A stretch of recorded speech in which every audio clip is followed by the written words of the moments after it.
Oh, we are back. We are back. We are back. How's it been, guys?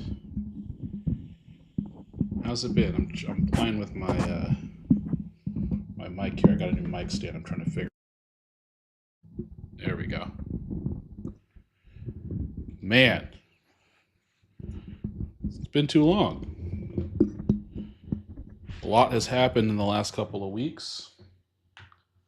I have not been streaming. I chose not to stream because I needed some time. Number one, and I don't know about you, but it just felt like it was the same stuff every single day, and I needed some time. Took some time, and now I am back. I finally got my camera back. Got a lot of stuff. I mean, I'm your boy's doing well right now, and let me see. Let me just check something real quick. Let me check this. Okay, cool. And let me so what's been going on? We got Iran. We got Eric Swalwell, whatever his name is. Bunch of women coming out saying he sexually assaulted him. He was or said that they sexually assaulted them, and he is now ending his governorship for California, which was crazy. I thought the timing was suspect, but it sounds like it was some backstabbing in the Democratic Party, which, good riddance to him because he's a POS and deserves it. And saw a clip that said that the girls are going to pursue charges. They're not going to stop with him dropping out of the race, which I think is fantastic. But let's get into it, man. Let's get into it. I want to jump right into it. I got into kind of a beef on Twitter, X, my bad, Elon, which I'll highlight a little bit. I won't spend too much time on it, but I just want to really just jump into some things that I've been seeing. And I think the first thing I'm just going to go right off the bat is, so here's my thoughts on Iran, all right? And if you guys haven't been catching up or haven't been keeping tabs on it, that's okay. That's what you have me here for. Eventually I'll get there. Long story short, Trump bombed the hell out of Iran. Iran did exactly what we knew they were going to do, which is the mosaic defense. Okay, they splintered off into smaller, basically terror cells, and they went underground. Right? We destroyed all their defenses, and their strategy was, we're going to threaten the Strait of Hormuz. We're going to make sure the world is on notice that Trump is responsible for the global oil being shut down, and there's really nothing that they can do because it's a guerrilla warfare now. It's a guerrilla warfare tactic, right? They can't really do too much when it comes to that because these guys are going to hit and run. And like Trump said, these tankers are billions of dollars, right? All it takes is one RPG to hit one of these tankers and billions of dollars. And, that's all she wrote. And really, If you guys don't know, any market, any capitalist market is all built on trust. It's built on trust and it's built on stability. So if you can undermine the trust and you can undermine the stability, then it makes investors very scared because they don't want to lose money. And that's when money gets taken out of the market and volatility happens. And then you have an economic recession or an economic collapse. That's what Iran has been betting on the entire time. That was their strategy. There are people in the media, which I don't understand why, but there are people in the media, there are people on X that think that the United States government has not planned for this, that they were caught off guard by this, that they had no idea Iran was going to do this. All of that is completely false. What can be said is true, or what can be said as true, is that the government did not expect the way they were doing it and probably the timing of it, right? They knew that this was going to happen. There's also an element of the whole adage that Mike Tyson says, everybody has a plan until you get hit in the mouth, right? You go into war, I don't want to say war, it's conflict, it's not war yet. I've said that many times. You go into a conflict and you have a plan, and your plan has to be flexible. You have to be able to change what you're going to do depending on the circumstances that are actually happening, not what you planned for. And there's things that are going to happen that you didn't plan for that you have to adjust. The one who can make the adjustments wins. It's no different than any kind of other game you've played, video game, chess, whatever you want to say. You have a plan, you execute the plan, football, whatever you want to say. But in the game, things are going to happen. So in the conflict, things happen, right? It's not Trump's abilities are not in his etiquette, and they're not in his really how he runs stuff, because that's also true. He's a very efficient administrator when it comes to business. We already know that. That's just what he is. But I think Trump's true intelligence shines is his ability to adapt. And I think that's the thing that has made him so successful in obtaining the presidency, maintaining the presidency, and maintaining really being steps ahead of his enemies and his political rivals.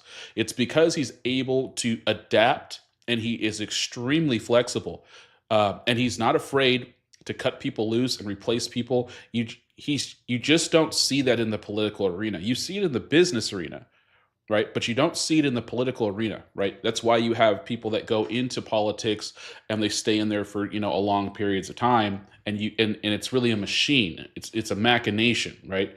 It's created not to change, right? But he is so good at being able to adapt and to change that it's just mobility and maneuverability, and they can't really pin him down. What I mean by that is, with the Strait of Hormuz, Iran truly thought they had checkmated Trump. They had thought that the propaganda was working. They thought that the threatening of Hormuz was working, and they thought that by tactically harassing the strait and threatening the strait, that was going to apply pressure from the world onto Trump, and that Trump would basically cave. That's what they were planning on, and it's a good strategy. I mean, it's their only card, but it's still a good strategy. And here's the thing: it's always worked. It's always worked. If there was anybody else in Trump's position, if it was an Obama or a Biden or anybody else, it would have worked. America would have caved, and it would be a totally different situation. But I think, again, I'm harping on it, is you can call it genius, you can call it insanity, you can call it unpredictability, you can call it whatever you feel like you want to call it. I call it genius because looking at it from a trait perspective. It's something that he's able to do time and time again, which means it's something that he possesses. It's not something that he is just off the seat of his pants just doing. It's just how he's built. And here's the thing about it. It's like it's like being able to turn a 1 into a 6 in a dice game, right? It's just he's able to outmaneuver or outthink his opponent. And the thing is he's not afraid to increase the pressure. And that's because he's not afraid to use the power. And I think that has been something probably not since, well, Nixon. I would say probably not since Reagan. I think Reagan, to me, he represents because I mean, his era was really the Cold War. I mean, he's really responsible for taking down the USSR. I mean, you got to give it to Reagan. I mean, yeah, it happened in the 90s, after his term, but really, he was the architect. He was really the one who dealt the hammer blow, right, or the fatal blow. So I personally give it to him, and I think that he was really good at using the leverage and the power of America in order to enact global change. And he was not a globalist in the sense of George Bush, Obama, of course, Biden. Biden's the most left liberal president of all time, and you really can't really blame him. It really wasn't him, because he was a vegetable, right? It was the people that used his auto pen, and I don't want to get into that on this stream. I think that's something worth deep diving into, though. But be that as it may, Trump blockading the Strait of Hormuz, blockading the blockade, it was a genius move for, I think, a lot of reasons. But I think the top two reasons, in my opinion, and how I look at it and how I view it, is you're able to let all the traffic go through that you want, and you're able to stop all the traffic that you don't want. And if you're able to then not allow Iran to control who goes where, number one, you could take control. And number two, you're cutting off any kind of money coming in. On top of that, there's China. So now you force China to have to pivot to the American, into the American oil market, because 80% of China's oil is coming from Iran. So if you cut that off, you're forcing China to have to buy from the US. And so they took all those oil liners that were going to the Strait and they rerouted them to America. So now America is basically the top oil exporter right now. On top of that, man, I keep thinking this through. On top of that, you have Saudi, because the Saudis have already thought this through. They already knew this day was coming. And they have a pipeline that's rerouted from the eastern bank of Saudi to the west. So they actually bypass the Strait of Hormuz. Right now, they have their oil being routed. I think it's 7 million barrels a day being routed into the Red Sea and then into not the Mediterranean, what is that sea? North Sea? I got to go look at a map now. But anyways, the oil is going out of the Strait of Hormuz into the Red Sea instead because it's being rerouted. Now Iran is surrounded. You've got Pakistani troops being sent to Saudi. You got them surrounded by Turkey in the north. You got them blockaded by America in the south. And you have the west. I mean, they're surrounded by U.S. forces and allies all the way around. Iran is completely isolated. Their money is cut off because they can't sell any oil. And the pressure is so high now. The only question is when are they going to crack? And you have to say you don't know what they're going to do. That's the problem with these people. These people is they're not rational. They don't think pragmatically. I personally think they're just low IQ. They just can't. They can't think rationally. They base everything through a radical ideology. I don't want to get into the theological stuff, but it's fundamentalist. Uh, uh, is it Shiite? I think it's Shiite. Correct me if I'm wrong. I don't think it's Sunni. I think the Sunnis are, Saudi, and Oman and things like that. I think it's the Shiite. They're the Shiite Muslims that they think through a more theocratic, apocalyptic version of Islam. And because of that, they're not negotiating from a perspective of a live and let live. America and the West and what we represent, and all those who want to be our allies, especially Israel and obviously the Sunnis, right? So the Saudi and everyone else, UAE, to Iran, we all need to be destroyed. And it's not a matter of if, it's a matter of when for them. Basically, Trump is trying to get them to submit to an unconditional surrender. That's what he's trying to do. They have to give up the nukes. They have to give up any desire for it. Now they can't even have any nuclear anything. They can't have any basically standing army.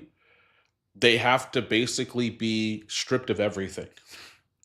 So it's basically, this is your new existence, or we're going to eradicate you. There's really no middle ground here, which means he wants an unconditional surrender, which I believe is the only way we can do this.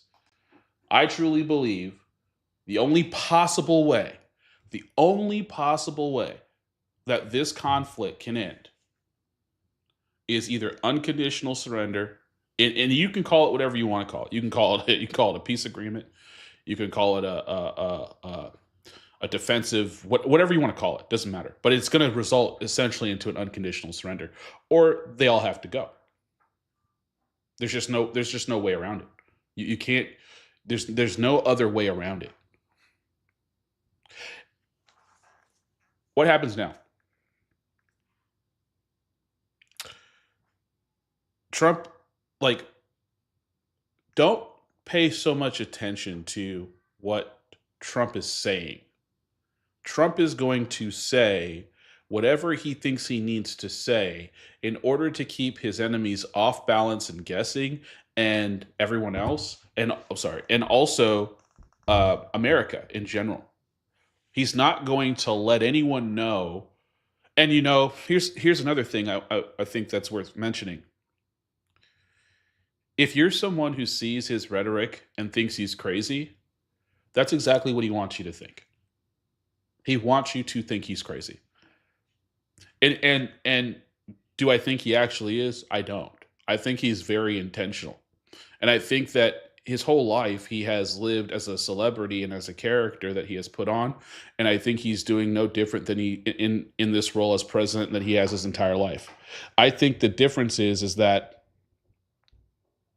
his unpredictability is what creates fear in his enemies. And it's what gives him maximum leverage in his negotiations. And I've seen some posts. I've seen the stuff. Everyone's seen the stuff.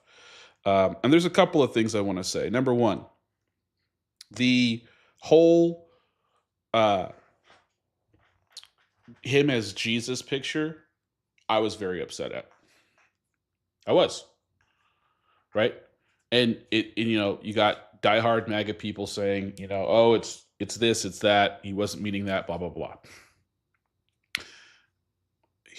When I saw it, I immediately recognized it as, oh, this is him trying to be Jesus. That's what I felt. That's what I saw.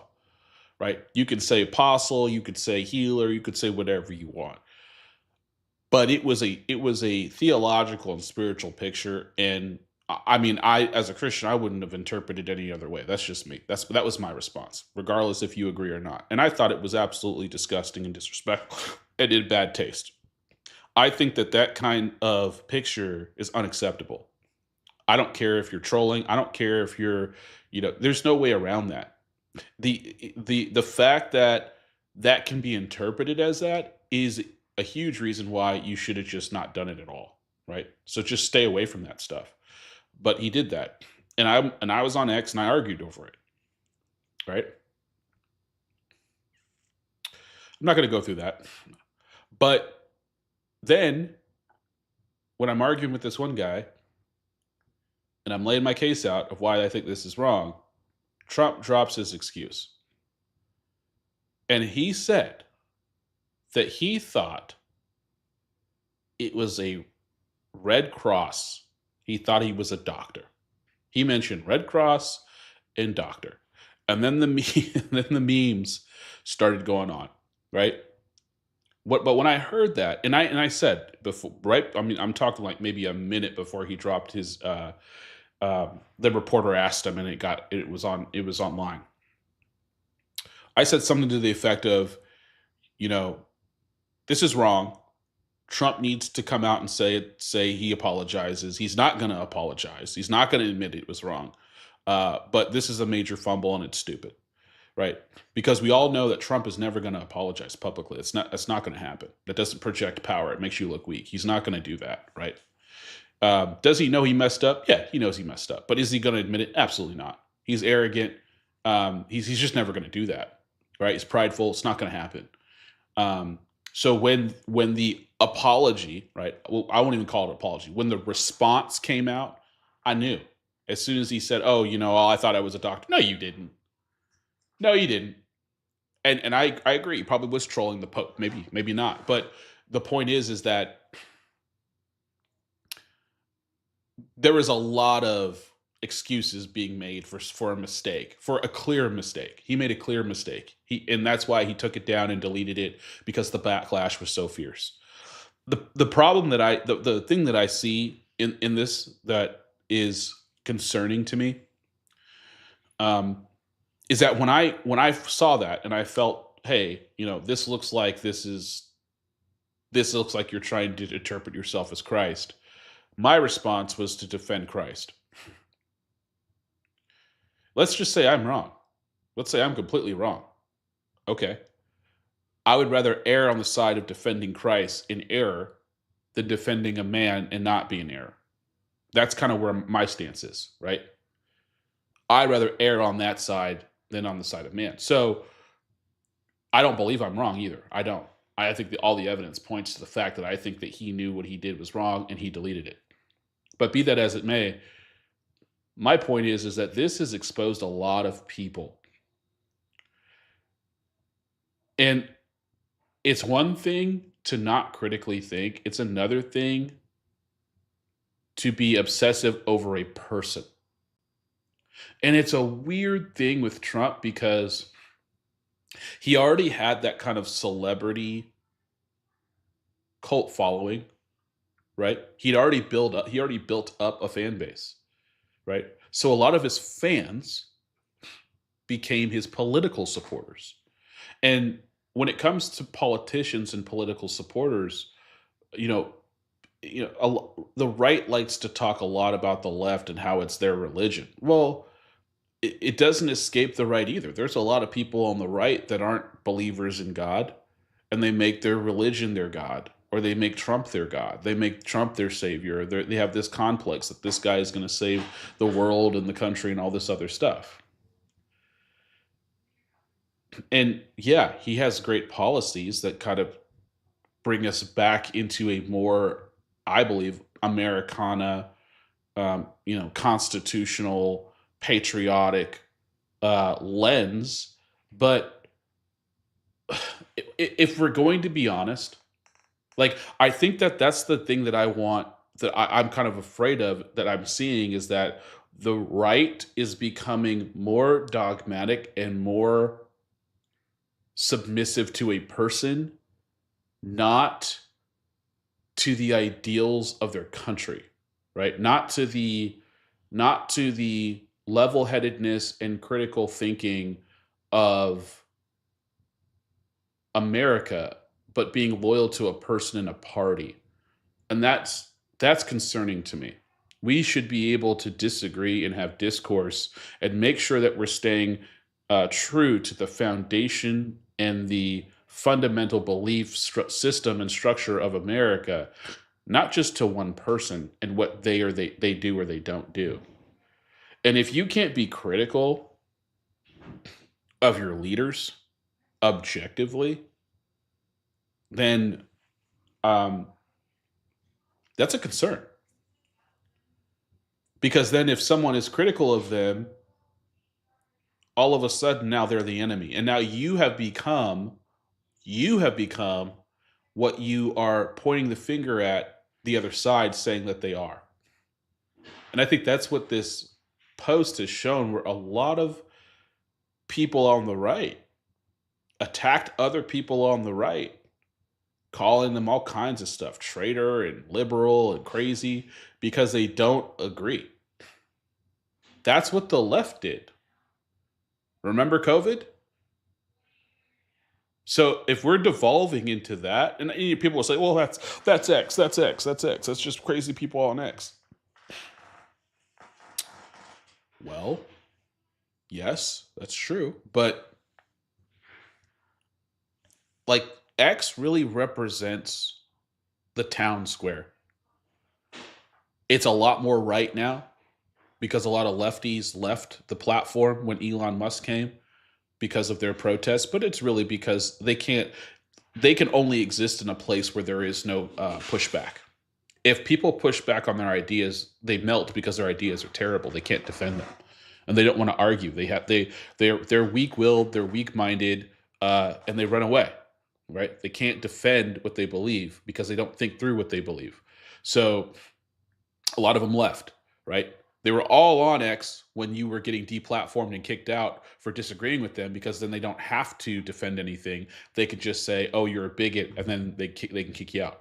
But if you have to actually stand on what you believe and then actually have a coherent argument when someone is asking you questions about it, and you can't understand it, then that's just not going to happen. So just to tie a bow to this, it's important that we talk about truth. What is the truth? And we stick to that. And if Trump or anyone else is caught in a lie, that needs to be addressed. It is a fact, and I saw it on X. Andrew Wilson asked, hey, people have said that Trump has mentioned that he wasn't going to start any new wars. Can someone send me the information? And I bookmarked it. Because I felt the same way. I was like, I don't remember him saying that specific thing. And I went through the comments and found a montage. And he bragged. He bragged that he was the one president that didn't start any new wars. No new wars were started by him in his first term. And he used that as a means to get elected. And then, and yes, you can make the argument, and I've made the argument. Things change. And they do. Things do change, right? You can promise something, and then when you get in, things change, and now your promise is broken. We get it. And honestly, I think intelligent, critical thinking people aren't saying that Trump is going around starting wars. It's the fact that, you can base his past on what he was likely to do, and we know that his posture isn't war. His posture is to try to figure out a deal, right? But he chose this option because he felt, with the intelligence that he had, there was not going to be a deal, and he couldn't deal with people that weren't willing to make a deal. And I think that in itself right there, I think that is the reason why we are where we are now. It's not that he wanted to start the war. It's not the fact that he wanted to start the conflict. It's the fact that the choice of doing nothing would have been a far worse outcome. That I truly do believe. And I think that if you were president and you can argue if he was manipulated by Israel, if they gave him bad intel, but from all the sources that I covered on this live stream and the stuff that I've read and the stuff I see, you put it all together. you could make a strong argument that he had to make a very tough decision. And he chose, and I think, listen, regardless of what you think, he has been on record since 1980 saying the same thing. Iran cannot have a nuclear weapon, and that we should go in there and we should do whatever it takes to prevent that from happening. All right? You can make the argument that he was told kind of iffy intelligence, right, by people who knew that stance, which probably motivated him to make a choice and make a decision, right? And we can argue that. I'm not saying that that's not true. I'm saying that based on the information that's in the public, we can make a fair assessment that that's probably the case. Okay? But that doesn't mean that Iran was any less of a threat, that Iran didn't do anything less of an issue, or I'm sorry, that Iran wasn't any less of a threat, or wasn't in any way, shape, or form pushing their nuclear program to a point where we were going to have to do this anyway. And previous presidents would admit that and have admitted that. They've all known that Iran was going to have to be dealt with, period. Okay? And I'll say this. As bad as Trump is with his rhetoric and how he is as a person, he has balls of steel. And if anybody was going to take this on as president, you wouldn't have wanted Biden. I mean, come on. Everybody knows you're not going to have an invalid do this. You wouldn't have had Obama, because Obama could not keep his word. He could not stand up to Putin. He could not, and he just wouldn't. He just wouldn't do it. He did bomb a lot of people, but for some reason, when it came to Iran, he couldn't do it. And then Bush, I mean, no. Like, really? No. I mean, who was going to do this? So I think that Trump as the leader now is a unique character that is weirdly fit for this situation. And I think it makes sense because the IRGC in Iran, they're crazy, but so is Trump. And it's like, which crazy is going to win? Who's crazier, right? Really, that's really what we're talking about here, right? Who's freaking crazier? Because I think that the IRGC are so used to dealing with pragmatic, predictable presidents with the United States, which is why they've been able to pretty much run roughshod all over us for the last almost 50 years. And then they meet this enigma. They meet this weird person in Donald Trump, and they cannot figure this guy out. So much to the point where they have literally their leadership in 3 levels have been wiped out. And this is how crazy these people are. These people are so crazy that even after he's killed pretty much 36 of them at their leadership level and wiped out all their army and their navy and everything, they're still online talking crap. They're still saying all this crazy stuff in the media. But I promise you, when Trump says, "Oh, they want to make a deal really bad," behind closed doors, that's what's happening. That's absolutely happening. Behind closed doors, totally different conversation. And it's weird because with Donald Trump, that's how it is with all these people. All these people that talk all this crap about Trump in the media and up front, they do not talk like that behind the scenes. Case in point is Van Jones. Van Jones was talking mad trash about Donald Trump, but behind the scenes, he was crying. He came to his office in tears, asking for his help for black colleges that no other president would do. Donald Trump didn't know who he was. He just listened to him as a person. And then he helped him pass whatever it was, like he signed an order or something. And Van Jones was crying and thanking him and all that stuff. I'm talking like a week or two later, this guy's still talking trash. And then Trump tells that story. But this is the kind of stuff that he's been dealing with for the last 10 years. People in private don't talk to Trump like they talk to him in the media. And the thing is like, because how he's built as a, as a New Yorker and just as a person, he doesn't trust this person, but he doesn't hold a grudge because he just knows that's just how the game goes, right? He understands that's how the game is. All my point is don't get so caught up in what Iran is saying publicly. Don't get so caught up even with what Trump is saying publicly, because there's two games being played simultaneously. There's the one that has to be played for the benefit of the public and the world, and then there's the actual hidden game that's being played when the cameras and the lights are off, right? So I just say that. What do we got? First time chatter. Okay. Kerplunk 211. You low key look like you can be St. Johnson voiceover's cousin. I don't know who that is, but that's funny. I get that a lot. People tell me I look like someone a lot, actually.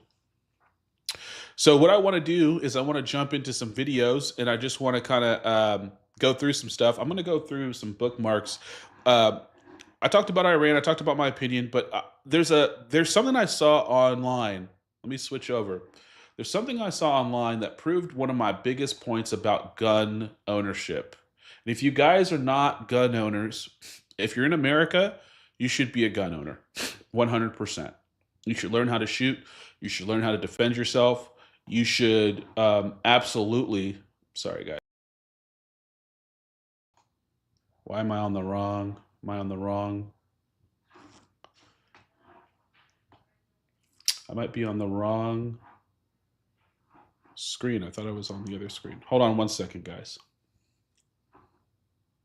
I don't think I want to be on this one, but we'll see. We'll see what happens. We'll see what happens.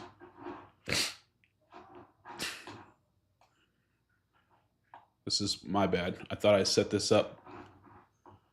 And I thought I set this up, and maybe I didn't. Maybe I didn't. Yeah, I put it on the wrong screen. But that's okay. I'll just zoom in. And I'll bring this tab over. And on my next stream, I'll make sure I get it right next time. I'll put it on my other monitor. Okay, so Elon Musk shared this morning, I think. Yeah, shared it this morning. And the reason I want to watch this, because this is something that I think is very important, even for the Europeans to know, but especially for Americans, because it's something. This is my argument, guys. Okay, if you don't like guns, I understand, but I want you guys to think about this. Okay, think about this with me. My argument is that in states with less than half of the population having guns, crime is higher. And with populations that are half and above, crime is lower. And I think those were FBI statistics. And my point was, if you have more guns, if citizens are armed more, crime plummets. I mean, I have this argument in the barbershop, in face-to-face conversations. And my rationale, this is how my mind was thinking, okay? Critical thinking. The majority of people are law-abiding citizens. Let's just say 95% of the population. Or even if you want to say 10%, but I think it's more like 95%, are law-abiding citizens. They're not criminals. They're not violent criminals, right? If you knew as a criminal, when you walked into, let's say, a bank or a gas station, and you knew that out of the 5 people or the 10 people in the bank all had guns, would you try to rob the bank? No, you wouldn't. If you lived in a town, let's say somewhere in Texas or Oklahoma, where most people are carrying guns, are you going to try to rob someone or a group of people? Probably not. But If you're in New York or California or Chicago, where you know the majority of the population don't like guns, don't carry guns, where who are you going to go after? So my point was always criminals are predators who prey on the weak. They look for the people that they can get to, that they can attack with the highest probability of them getting what they want and the lowest probability of them getting caught or hurt. So if you, as a criminal, are trying to target people, you're not going to target people that you think that are carrying a gun. Right? So that was my argument when I talk to people about gun ownership, right? And that's not talking about gun laws and gun control, but gun ownership, all right? Because my counter argument is if you are a bleeding heart liberal who says all guns are bad and you want all the guns to go away, this is what will actually happen in reality. The regular citizen who carries a weapon will not have any weapons. But the criminals that have weapons, that use weapons, will continue to use weapons because they're criminals. So all you've done is you've taken the equalizer away from the citizen and you've now increased the advantage to the criminal, which means criminals are going to, crime is going to explode. Because now what you've done is you've given the wolf roughshod all over the sheep. There's nothing stopping the wolves from getting to the sheep, right? That was the whole purpose of the Second Amendment, and for the founders to give the right to bear arms to the population, because they wouldn't be able to be controlled, or no monarch or despot or some kind of dictator could rise up and control the people like Mao Zedong or Xi Jinping or Vladimir Putin or Kim Jong-un. They wouldn't be able to rise up and kill a bunch of people and suppress the people because they have all the guns and the population has none, right? That was the equalizer to make sure it was the what do you call it? The emergency pull. If there ever became a government that was so tyrannical that wanted to kill or control their citizens, the citizens would be able to rise up. That's the whole purpose of having militias, right? So having armed militias wasn't just for external invaders. It really wasn't. That's why you have a standing army. The militias and the carrying a gun was so that your government, the people in charge, the people that you elected, didn't get drunk on power, started passing things, and started to become dictators and authoritarian and take over the country and then suppress the people. Because that's where they had come from. They had come from England, where there was a monarch who was basically crazy and tyrannical, right? And they wanted to escape that, and they didn't want the past to repeat itself. That was the whole purpose. So gun ownership isn't just Americans wanting to shoot things and shoot people. That's not at all it. It's that human beings who actually lived in history, who went through the dictatorship and the oppression and suppression of their government, not allowing them to have religious freedom, not being able to have freedom to do what they want, to pursue liberty and happiness and all the other things. The reason they put all those things in there is because they lived through that, and they did not want their children and their grandchildren in perpetuity to have to live through that. That was the whole purpose of it, right? And so that's my argument for why I believe in gun ownership, and also why I believe that the more people having guns, they're going to be responsible. And the ones that are criminals, well, they're just going to have to contend with more people who have arms, so they're less likely to commit crime. And then I stumble upon this. That Elon says this morning. Let's listen to this. Bad idea, says Hollywood. Countless TV shows portray good guys who try to stop crimes with their own guns as fools. Citizen's arrest, drop your gun! The wise police officer sums it up. Leave it to a good guy with a gun to really screw things up. Liberal politicians agree. A good guy with a gun will stop the bad guys with a gun. It doesn't hold up. It doesn't, say experts, the media feature. Good guy with a gun statistically isn't realistic. It's an adolescent rescue fantasy. An adolescent rescue fantasy? Now, I'm no gun person. I was raised among lefty gun haters. I assumed Hollywood and the media told the truth.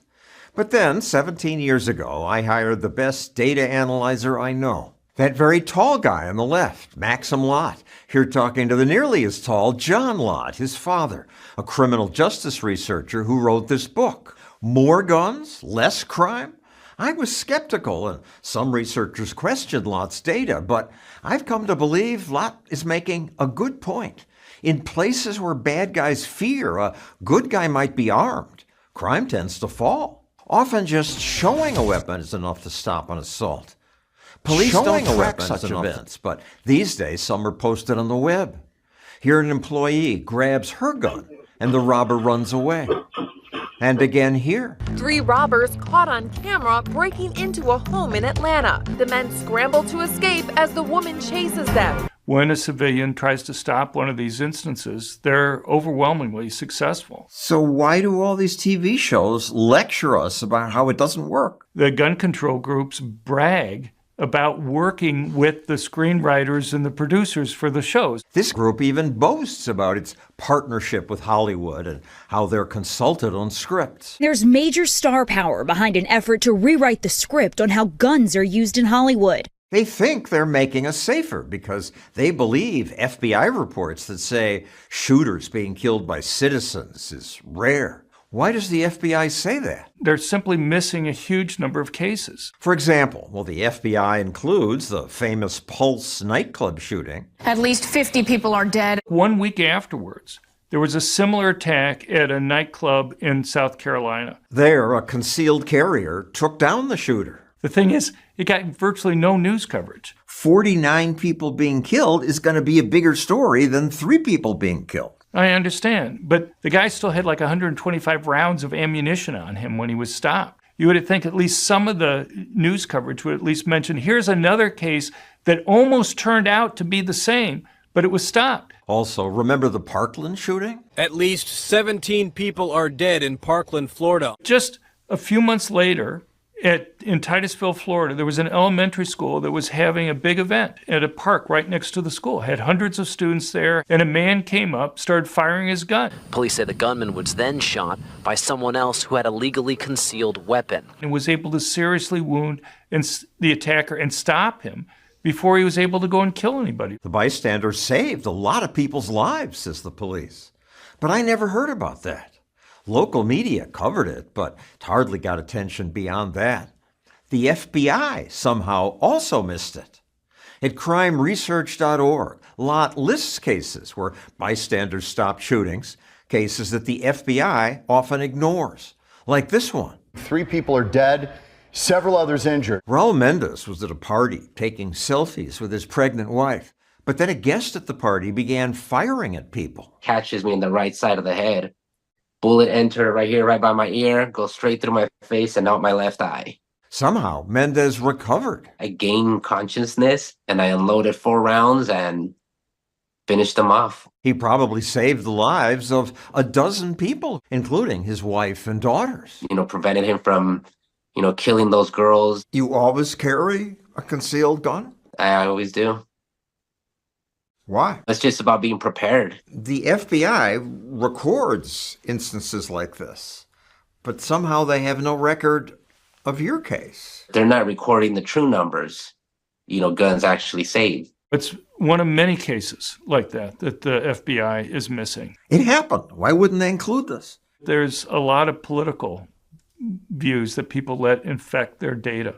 I had interactions with the people in the FBI. I had people go and tell me, well, I'm a Democrat. As a response, As if somehow that's how we determine whether or not to fix the data. The FBI, who carry guns, are anti-gun. It's just not believable. I think the people at the top, I think, are more politically motivated than maybe your rank and file FBI agent. If they think that it would go against the narrative that they want to go and push, then they'll fight you. We asked the FBI about those cases they missed.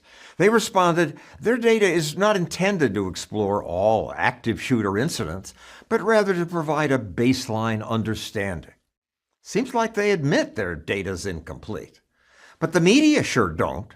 This kind of outcome is rare. This is very rare. No, self-defense is more common than they say, and it does stop lots of crimes. It'd be great if we could just get all guns to disappear. But the problem is that when you go and you ban guns, it's basically the most law-abiding good citizens who obey them. Every place in the world that's either banned all guns or all handguns has seen murder rates go up. Why would that happen? If you're primarily disarming their victims, you make it easier to commit the crimes. But the so-called experts still say there haven't been good guys with a gun who stop mass shootings. It's the kind of thing you learn from reading comic books. I was prepared and it saved lives.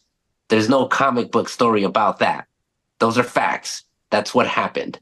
I was there. I'm sure there's many more out there that'll go unheard.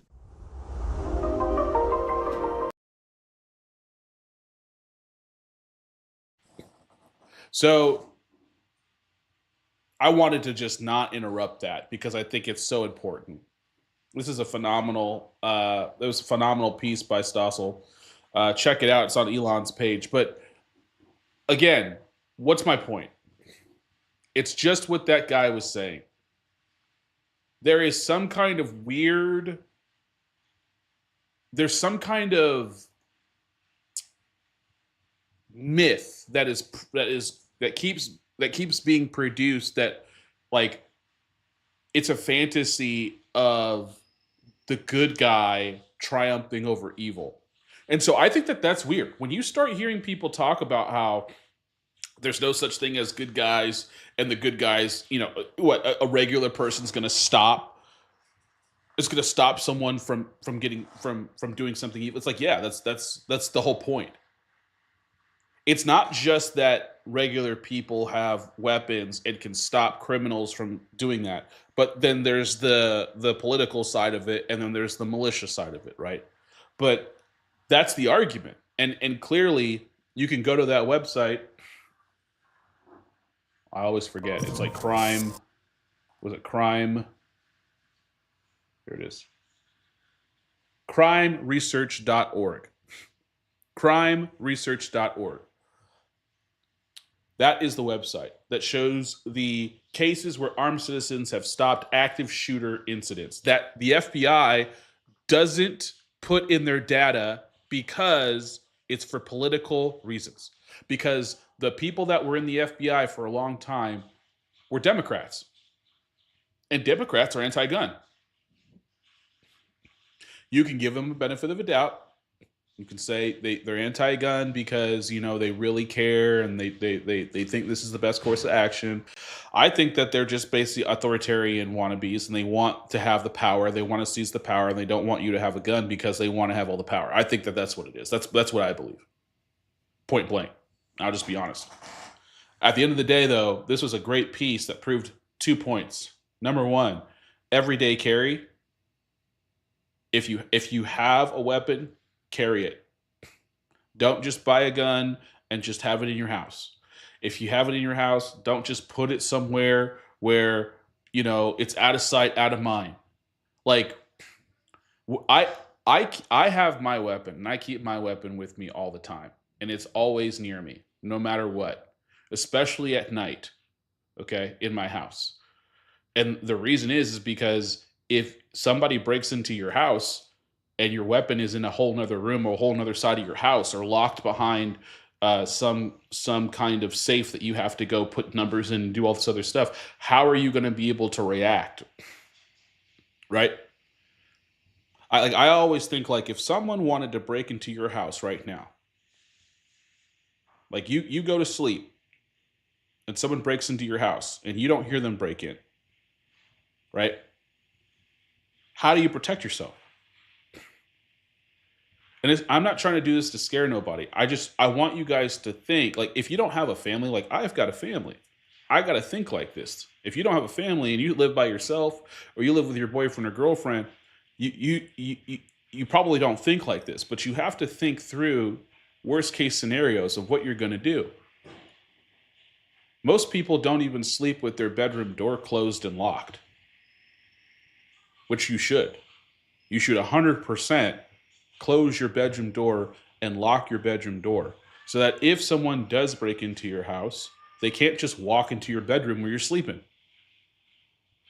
Right? They would have to kick in your door. They would have to unlock your door. They would have to try to open it, and that could wake you up. That's the difference between being able to wake up and figure out there's a threat, or have time to eliminate the threat if you do have a weapon, right? And if you do have a weapon, it should be somewhere where it's reachable so that you can get there in time to save your life, or save your partner's life, or save your family's life. That's the whole point, right? It's not like the movies where, someone breaks a window in the opposite side of the house and you wake up in time, or the wife is like elbowing the husband like someone's here and he has the time to like wake. That's not real life, right? And so I also think this does a very good job, that piece did a very good job in pointing to another reality, which is you don't hear about, because they're local stories. So they don't get to the national news. The national news is catastrophic. So when terrible, terrible things happen, everybody hears about it. But only the locality of the good stuff that happens is what's hearing about it. And we already talked about the FBI doesn't want to track those. It doesn't want to give any light to that because it has a narrative to push. But the point is that the saving, the people getting saved, or people getting protected, or people doing heroic things like that guy who got shot in his head and ended up killing the guy and saving his wife and his daughters, like that stuff isn't highlighted on a national stage. You have to go looking for that, right? You got to go knowing that stuff. So I just hope that having that in your mind gives you another perspective. I'm not trying to convince people. I'm just trying to state what I believe and how I operate in my life, because things like this happen, and they always happen to people that think that it'll never happen to them, right? So I never wanted to live like that. I wanted to live in I don't want to say reality, it is reality, but I always wanted to live in a stage of, if this could happen to me, which it could, what would I need in order to feel like I can actually have a fighting chance, right?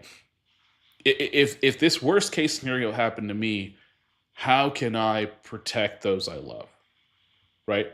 Because it only takes one time. It only needs to be one time. Out of the 80 years or 90 years that you live, it only takes one time, right? And so I just didn't want that one time to be the time where I was never prepared, right?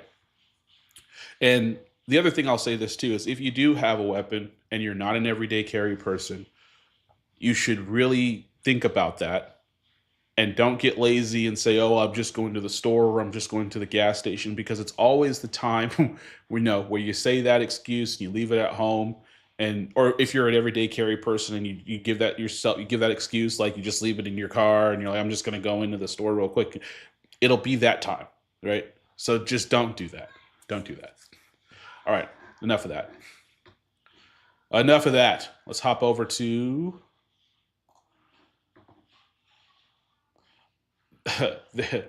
this says, this was the exact moment Hogg realized he was cooked. I don't know. I think this is Hogg. I don't know who this person is, but I saw this clip, and it's your boy Scott Jennings, and I wanted to react to it. Oh, is the volume on?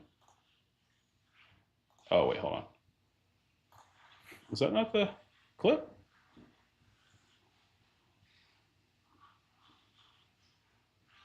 I could have sworn I had I watched the actual clip. This is like a 3-second clip. Did I bookmark the wrong one? Here it is. School understanding of foreign. Sorry about that. Anybody with an elementary school understanding of foreign policy could have told you the Strait of Hormuz was going to get shut down, and that is exactly And who controls it right now? Who controls the How high are why are gas prices so high then? Why were they high during Biden's administration? Yeah, no. Okay, I'm sorry. Did you like that? It wasn't because of a because of a geopolitical Here's the deal. fumble. Who controls like the this. strait? You're using last week's talking points, David. We control the strait. We are in charge of this conflict right now. So, yeah, this kind of obfuscation and this kind of red herring is actually, for lack of better terms, elementary, right? So when he says this, somebody with an elementary school understanding of foreign policy could have told you the Strait of Hormuz was going to get shut down. Yes. So let me get this straight. Anybody with an elementary school education would have been able to tell you that the Hormuz Strait was going to get shut down. Are you trying to tell me that the United States of American military, who has the best intelligence and training in the entire world, didn't know that and didn't plan for that? Is that what you're trying to tell us here? That's why it's either this person thinks the American average person that can think is retarded, or he is denigrating our service members and our military to the point where that he thinks they're retarded. Everybody in the world knows that that's what they were going to do. We were prepared for it. We've always been prepared for it. There are plans that beget plans that beget plans that beget plans. That's how this military operates. That's how our military operates. So that was just that's like a weird position to take, to say, well, anybody really could have told you they were going to shut down the strait. So why are they acting like this is all weird? And it's not. But you can't know exactly how they're going to do what you don't know the exact tactics. You know the strategy, right? That's like playing a chess game and saying, well, anybody with a second grade education is going to know that they're going to move their pieces. Well, yeah, we know they're going to move their pieces. We just don't know what opening they're going to use. We don't know how much they're going to sacrifice. We don't know what specific tactics they're going to use. And when they do those moves, we can adjust our plans. But it's just so weird to have that kind of mindset where it's almost like you think that they weren't prepared for this. It's weird. And that is exactly And who controls it right now? And that's a great point. It's closed down, but who controls the strait? They don't. We do. Who's blockading the strait? We are. And like Scott's going to say, you're talking about last week, brother. You got to catch up. Who controls the strait why are gas prices so high then? See, and then he obfuscates. That's a red herring, right? So he makes a point. His point is refuted. And so to try to save face, he wants to change the subject to gas prices. Well, if we control the strait, why are gas prices so high? It's called investor certainty. Oil is traded on a worldwide market. There's instability in the region. When there's instability in the region, the risk goes up. Therefore, investors are going to make moves. That's why the oil is higher. But Trump is going to say, Scott is going to reply. Why were they high during Biden's administration? No, they weren't just high, Scott. They were the highest. And I looked this up, and you can go to, and I did it on my stream, I think, like a couple weeks ago, my last stream that I did. I already looked this up. Biden's oil and their average was, I think, $30 maybe, still a barrel, higher than right now. Whatever the peak was, Biden's was still higher. We were paying for higher gas prices between 2020 and 2024 than we're paying right now, even in the middle of this conflict. So when people say, well, why are gas prices high? Remember, when Trump came in, they plummeted. They plummeted because he opened up the pipelines to drill. He says it all the time, drill, baby, drill. America does not have an oil shortage whatsoever. It's that oil is traded on a global system. Now, if we wanted to get out of that system, we could set our own prices because, honestly, we make enough oil. And we have Venezuela's oil, which is the #2 oil deposit in the entire world. We are self-sufficient on oil.